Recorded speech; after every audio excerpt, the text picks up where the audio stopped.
गाजीपुर सैजा गाजीपुर में पूर्णिया सांसद पप्पू यादव ने महाकुंभ आयोजन को लेकर एक बड़ा बयान दिया। उन्होंने कहा कि कुंभ का आयोजन पूरी तरह बेकार है। क्या कुछ कहा उन्होंने, सुनिए। भैया एक सेकंड। अरे यार, आचार संहिता के तहत वो केस लगातार चल रहा था और हमेशा न्यायालय के अलावा कोई दूसरा रास्ता नहीं बचता। मैं हमेशा कहता हूँ, सदन में भी कहता हूँ कि देश आज संविधान की जो धज्जियां उड़ाई जा रही है और लोकतंत्र में जो आज आम लोगों को फ्रीडम पर रोक है, उसके जीने के तरीके पर रोक है, मैं हमेशा कहता हूं कि और आज न्यायालय ने सरकार फिर से अपील की थी और न्यायालय ने उस अपील को खारिज कर दिया। खारिज हो गया सर? जी खारिज। सर, अगर हम बात करें इस समय चुनावी राजनीति की, तो दिल्ली, उसके बाद उत्तर प्रदेश के चुनाव, फिर बिहार में चुनाव होने वाले हैं, तो जिस तरीके से देखा जा रहा है कि बीजेपी का ग्राफ लगातार बढ़ता है। देखिए 400 और 240 आपको याद नहीं है।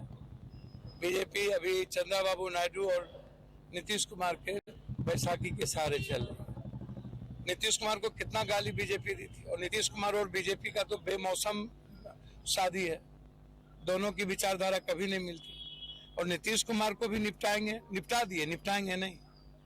अब देखना, चुनाव तक नीतीश कुमार को ये पालेंगे, अंडा की तरह सेवेंगे, उसके बाद उस अंडा को फोड़ देंगे और फोड़ के सब कुछ खत्म कर देंगे। नीतीश कुमार जी को एक्सेप्ट कभी नहीं कर सकते, मैं बिल्कुल आपको बता दूं। और इनका काम ही, देखिए, ये अमेरिका में जो अपमान हुए उस पर इनकी गहरी चिंता नहीं है, पड़ोसी देश के सारे रास्ते बंद हो गए उस पर इनकी गहरी चिंता नहीं है, व्यापार मेरा रुक गया उस पर गहरी चिंता नहीं है, ISI के चेयरमैन बांग्लादेश में आके बैठते हैं उस पर इनकी गहरी चिंता नहीं, नेपाल में चीन ने सेना आर्मी एयरपोर्ट बना लिया उस पर चिंता नहीं है। आप चारों तरफ से उठा के देखो, आप BPSC SSC के एग्जामिनेशन को उठा के देखो, बच्चे कैसे परेशान हैं, फार्मर कैसे परेशान है, आत्महत्या हो रही है। अभी जो बजट आया इसमें आप देखो, आप सब लोगों पर बोझ पड़ गई। GST में दिल्ली चुनाव हुए थे सर। अब दिल्ली चुनाव में तो आप समझ ही रहे हो कि एक व्यक्ति ने जिस तरीके से उम्मीद, सपना और विश्वास किया था लोगों को। अब दिल्ली तो सभी देश के सभी तरह के लोग हैं, केरल के हैं, महाराष्ट्र के हैं, पूर्वांचल के हैं, सभी जगह के लोग। बार बार दिल्ली में नहीं ठगा जा सकता, झूठ नहीं कहा जा सकता। तो दिल्ली के लोगों ने विश्वास को टच किया, हट किया, इमोशंस अटैच किया। कांग्रेस के प्रति, शीला दीक्षित के प्रति दिल्ली के लोगों ने दिलचस्पी दिखाई, चूंकि उन्हें अरविंद केजरीवाल जी को हराना था। विकल्प बीजेपी थी और बीजेपी ने पैसे का लंबा खेल किया। एक वोटर पर 50,000 तो लोगों ने बीजेपी को एक्सेप्ट कर लिया। बिहार की जो प्रदेश होती है वो बिल्कुल डिफरेंट है।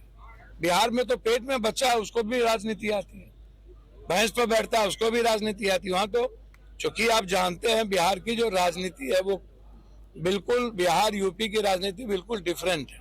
बीजेपी के टारगेट में बिहार, आप क्या किस नजरिए से देख रहे हैं? देखिए, हमारी कोशिश होगी और कांग्रेस की कोशिश होगी कि बिहार से ही इनके 2029 का जो एक गलत झूठ का जो रथ है ना, ED CBI चुनाव आयोग ना हो, ED CBI ना हो तो और अदानी ना हो तो ये कभी चुनाव नहीं जीत सकते। प्रोपगंडा मास्टर है ये, 24 घंटा चुनाव के लिए जीते हैं, ये देश के लिए नहीं जीते हैं। कुंभ में जिस तरीके से कुंभ तो बेकार हो गया ना भाई। आपके क्षेत्र से बहुत सारे लोग, मैं वही तो कह रहा हूँ, सारे लोग देश के अपमानित होके गए ना।